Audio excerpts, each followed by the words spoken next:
आज हम लोग जदयू प्रदेश कार्यालय के कर्पूरी सभागार में एक बार पुनः केंद्र सरकार की नीतियों का पोल खोलने के लिए यहां बैठे हैं, जिसमें हम लोगों की पार्टी के मुख्य प्रवक्ता, बड़े भाई, पूर्व मंत्री सह विधान पार्षद, मुख्य प्रवक्ता आदरणीय श्री नीरज जी हैं यहां उपस्थित। यहां मंच पर उपस्थित हैं अति पिछड़ा प्रकोष्ठ के प्रदेश अध्यक्ष डॉक्टर धर्मेंद्र चंद्रवंशी जी। मंच पर उपस्थित हैं महादलित प्रकोष्ठ के प्रदेश अध्यक्ष राजेश त्यागी जी, और इसके साथ ही प्रदेश महासचिव रूबल जी। आज इस मौके पर मैं जदयू परिवार की तरफ से आप तमाम जो हमारे प्रेस के, इलेक्ट्रॉनिक और प्रिंट मीडिया के, लोकतंत्र के चौथे खंभे के तौर पर यहां स्तंभ उपस्थित हैं, आप तमाम छायाकार और पत्रकार बंधुओं का बहुत बहुत स्वागत करती हूं। और इसी के साथ मैं यह मंच आदरणीय मुख्य प्रवक्ता श्री नीरज कुमार जी को देती हूं। जननायक कर्पूरी जी के सभागार में आज के इस संवाददाता सम्मेलन, जिसमें हमारी पार्टी के महिला प्रकोष्ठ की सम्मानित अध्यक्षा डॉक्टर भारती मेहता जी, हमारी पार्टी के अति पिछड़ा प्रकोष्ठ के सम्मानित अध्यक्ष डॉक्टर धर्मेंद्र चंद्रवंशी जी, हमारी पार्टी के अनुसूचित जाति जनजाति प्रकोष्ठ के सम्मानित अध्यक्ष राजेश राम जी, संवाददाता सम्मेलन में समुपस्थित पार्टी के प्रदेश महासचिव रूबेल रविदास जी एवं इलेक्ट्रॉनिक प्रिंट पोर्टल एवं छायाकार मित्रों को बधाई और धन्यवाद। आज का ये संवाददाता सम्मेलन जो बिहार फोबिया से देश में भारतीय जनता पार्टी ग्रसित है, उसकी ओर हम आपका ध्यान आकर्षित करना चाहते हैं। जब हम जातिगत जनगणना जाति सर्वे करवाते हैं तो पूरे देश में जाति सर्वे की चर्चा शुरू हो जाती है। विशेष राज्य का दर्जा मांगते हैं तो पूरे बिहार में विशेष राज्य पर चर्चा शुरू हो जाती है। जब बिहार आरक्षण का दायरा बढ़ाता है तो पूरे देश में आरक्षण पर चर्चा शुरू हो जाती है। बिहार जब महिलाओं को 50% आरक्षण देता है तो पूरे देश में 50% महिला आरक्षण पर बहस शुरू होती है और लागू होता है। तो हम बिहारी हैं और गर्व से, हुल्लेस मांझी जी भी आ गए हैं, गर्व से इस बात को कहते हैं कि हम बिहारी हैं। अब हम भारतीय जनता पार्टी से यह जानना चाहते हैं कि भारतीय जनता पार्टी यह बताए, अगर देश के अंदर में डॉक्टर भीमराव अंबेडकर का संविधान है और उस संविधान के तहत आरक्षण का अधिकार प्राप्त है, तो भाजपा शासित राज्य में मणिपुर, अरुणाचल प्रदेश, केंद्र एनडीए शासित और केंद्र शासित प्रदेश लक्षद्वीप, सिक्किम, मेघालय, मिजोरम, नागालैंड, अंडमान निकोबार, पांडिचेरी, चंडीगढ़ में सामान्य रूप के आर्थिक कमजोर तबके को 10% का आरक्षण क्यों नहीं? कौन है गुनाहगार? जब माननीय सर्वोच्च न्यायालय ने इसकी सहमति दे दिया, उसके बाद भी आप नहीं दे रहे हैं। और हम भारतीय जनता पार्टी से जानना चाहते हैं कि भाजपा शासित राज्य लक्षद्वीप, मेघालय, मिजोरम, नागालैंड में ओबीसी को आरक्षण क्यों नहीं? आरक्षण तो उनका संवैधानिक अधिकार है। बिहार ने आरक्षण का दायरा ओबीसी के लिए 43% कर दिया, लेकिन आप आरक्षण नहीं देते हैं। और देते भी हैं तो क्या हाल है, सो ज्यादा देख लीजिए इनका। उत्तराखंड में 14%, हरियाणा में 23%, मणिपुर में 23%, त्रिपुरा में 2%, मध्य प्रदेश में 14%। तो भारतीय जनता पार्टी यह बताए कि आखिर कारण क्या है, और हम भाजपा से यह जानना चाहते हैं। भाजपा शासित राज्य हरियाणा, गुजरात, गोवा, असम में जाति आधारित 50% आरक्षण भी लागू नहीं है। दादर नगर हवेली, चंडीगढ़ जैसे केंद्र शासित प्रदेश में 50% भी जाति आरक्षण लागू नहीं है।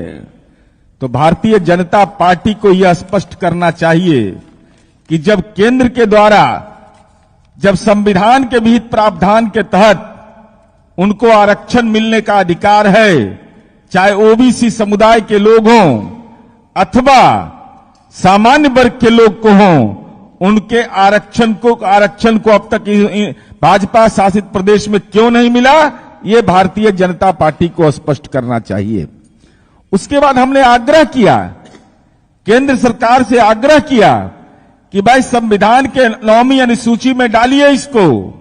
लेकिन आपको जानकर यह हैरत होगा, ये केंद्र की ऐसी सरकार है जो संविधान संशोधन और और माननीय सर्वोच्च न्यायालय के सहमति के बावजूद 10% आरक्षण को संविधान की 9वीं अनुसूची में नहीं डाला। तो ये भारतीय जनता पार्टी का नजरिया है।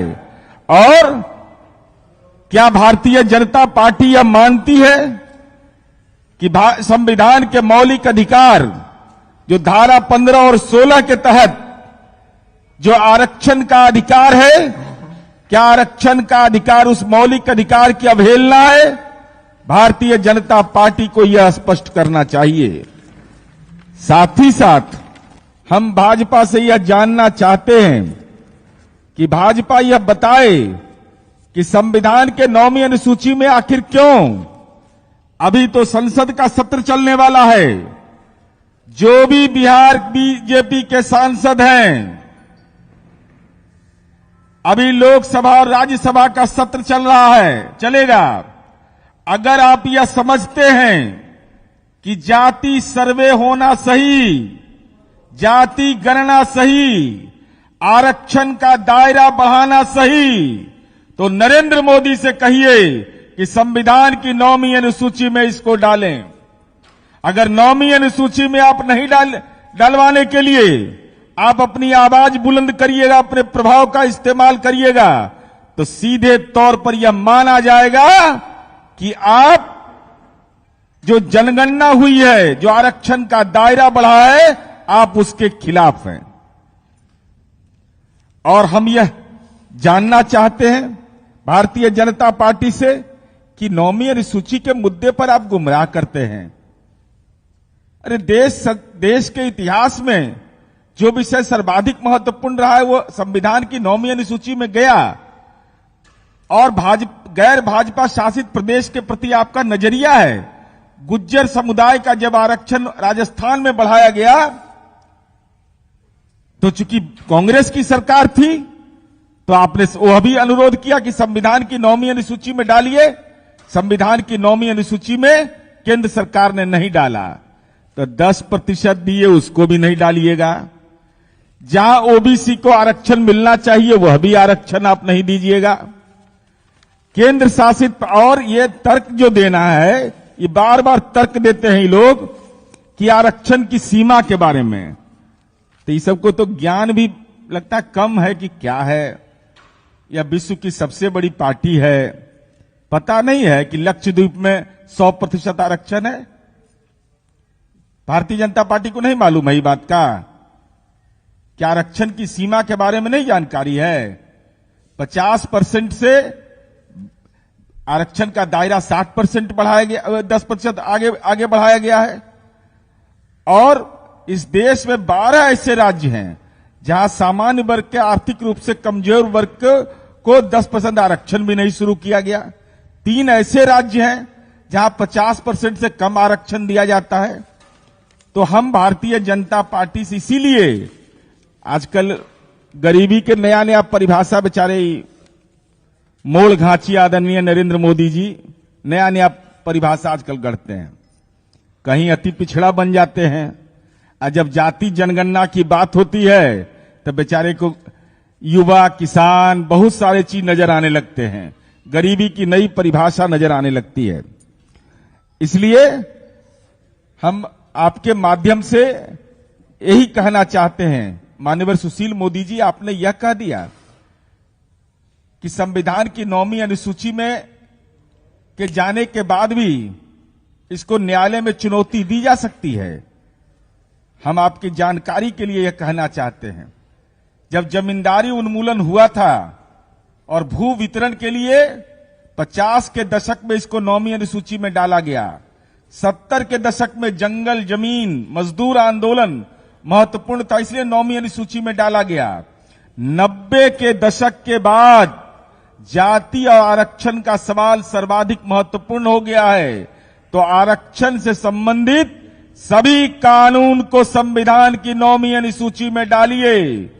और 1995 में संविधान की 9वीं अनुसूची में किसी कानून को जोड़ा गया था, उसके बाद ये नहीं हुआ है।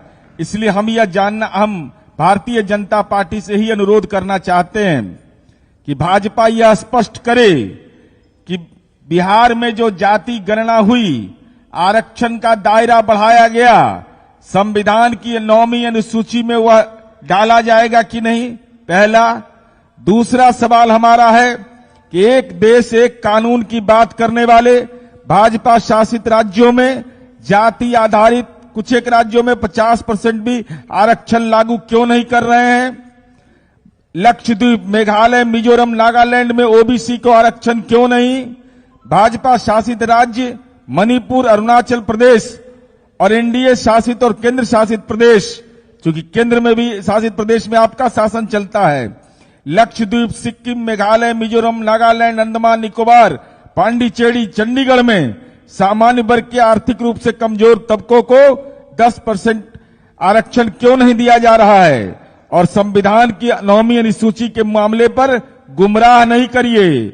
और अगर आप बिहारी हैं, जाति गणना के पक्ष में हैं, आरक्षण के पक्ष में हैं, तो लोकसभा और राज्यसभा में अगर जुबान नहीं खोलिएगा तो बेनकाब हम आपको करेंगे कि आप केवल फर्जीवाड़ा कर रहे थे, आंसू बहा रहे थे। नहीं तो संविधान की 9वीं अनुसूची में इसको शामिल किया जाए।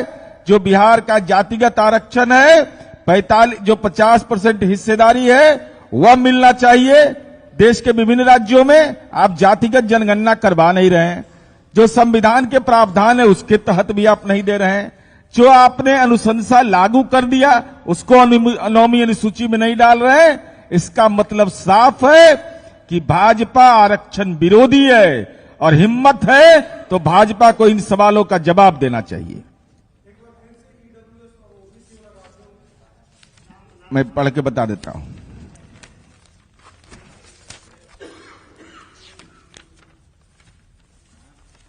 भाजपा शासित प्रदेश में कानून संशोधन और माननीय सर्वोच्च न्यायालय के फैसले के बावजूद मणिपुर, अरुणाचल प्रदेश, एनडीए शासित और केंद्र शासित प्रदेश लक्षद्वीप, सिक्किम, मेघालय, मिजोरम, नागालैंड, अंडमान निकोबार, पांडिचेरी, चंडीगढ़ में सामान्य रूप के आर्थिक रूप से कमजोर तबकों को 10% आरक्षण नहीं दिया जाता है। देश में भाजपा शासित राज्य हरियाणा, गुजरात, गोवा, असम में जाति आधारित 50% भी आरक्षण लागू नहीं है। दादरा नगर हवेली और चंडीगढ़ में जैसे केंद्र शासित प्रदेश में भी 50% आरक्षण लागू नहीं है। भाजपा शासित राज्य लक्षद्वीप, मेघालय, मिजोरम, नागालैंड में तो ओबीसी आरक्षण नहीं है, और जहां आरक्षण है उसका जरा हाल देख लीजिए। उत्तराखंड देवभूमि, मात्र 14% ओबीसी को आरक्षण, हरियाणा में 23% आरक्षण, मणिपुर में 17%, त्रिपुरा में 2% और मध्य प्रदेश में 14%।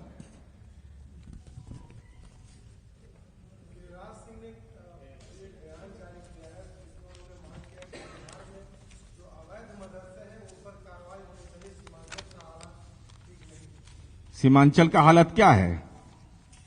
सीमांचल में नेशनल फैमिली हेल्थ सर्वे की रिपोर्ट पढ़ना चाहिए उनको। और हमको तो लगता है कि ज्यादा मदरसा से ज्यादा पेड़ पौधा ही सब पर जरा विचार करते। अरे मदरसा का तो इतिहास रहा है, और मदरसा के बारे में जो भी लोग सवाल उठाते हैं, अवैध मदरसा क्या होता है? अरे मदरसा चाहे अनुदानित है या मदरसा लोग अपने स्तर पर चलाते हैं, इसलिए अवैध मदरसा की परिभाषा कहां से ले आए? ये फर्जी डिग्री वाला के चक्कर में पड़े हुए हैं। इसलिए इनको तो पेड़ पौधा पर ज्यादा दिमाग लगाना चाहिए और इस जाति गणना पर नजरिया साफ करें। केंद्रीय मंत्री हैं, संविधान की 9वीं अनुसूची में यह शामिल होगा कि नहीं? जो भारत सरकार में मंत्री हैं और जो बिहार के बीजेपी के एमएलए हैं, एमपी हैं, वो सारे लोग, इस बार लिटमस टेस्ट होगा उनका लोकसभा और राज्यसभा में कि पिछड़े वर्ग के आप पक्षधर हैं कि नहीं, अति पिछड़ा वर्ग के पक्षधर हैं कि नहीं। आरक्षण का दायरा बढ़ा है, 10% जो आरक्षण मिला है वह संविधान के 9वीं अनुसूची में जाएगा कि नहीं। इस सवाल पर बीजेपी को अपना नजरिया और तमाम बीजेपी के जो केंद्रीय मंत्री हैं उनको चुनौती है कि डरिए मत, ये बिहारियों के गरीब के लोगों का हक का सवाल है। हिम्मत कर करके कहिए कि संविधान की 9वीं अनुसूची में डाला जाए, नहीं तो गांव गांव में अति पिछड़ा, दलित और सामान्य वर्ग के लोग आप लोग की राजनीतिक घेराबंदी करेंगे।